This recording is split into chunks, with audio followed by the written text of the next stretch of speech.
బీజేపీలో వర్గపోరు మీద ఆ పార్టీ రాష్ట్ర చీఫ్ రామచంద్రరావు స్పందించారు. బీఆర్ఎస్లో కేటీఆర్, కవిత మధ్య, కాంగ్రెస్లో రేవంత్, రాజగోపాల్ మధ్య వివాదాలు లేవా అని ప్రశ్నించారు. తమ పార్టీ అంతర్గత సమస్యలను పరిష్కరించుకుంటామని అన్నారు. పార్టీ కంటే ఎవరూ ఎక్కువ కాదని, పార్టీకి విరుద్ధంగా వ్యవహరిస్తే క్రమశిక్షణా చర్యలు ఉంటాయని తెలిపారు. బీసీలకు 42% రిజర్వేషన్లు సాధ్యం కాదని తెలిసే కాంగ్రెస్ ప్రభుత్వం బిల్లు తీసుకువచ్చిందని ఆరోపించారు.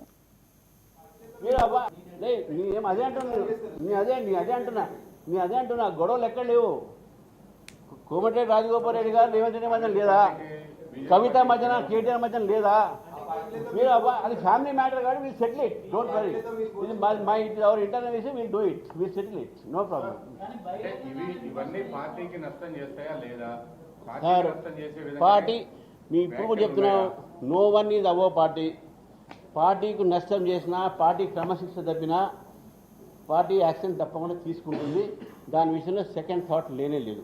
Wheel assess the situation. మన నేషనల్ లీడర్స్ ఉంది అప్పుడు వాట్ ఎవర్ ఇట్. ఇదే కాదు, అన్ని issues wherever the discipline has been breached, party seniors and party national party is going to take definitely action. ఇప్పుడేం మా దృష్టికి ఇంకా అది రిటర్న్ పూర్వకంగా రాలేదు. డెఫినెట్గా they is a discipline committee in party. National party seize of the matter, they will take look into matter. మా దగ్గర కొత్త పాత లేదండి, అంతా ఒకటే. We are all one. ఈ కొత్త పాత అనేది కొంతమంది సృష్టించినటువంటి ఒక థియోరీ, ఆ నేరేషన్ మా దగ్గర లేదు. We are all one.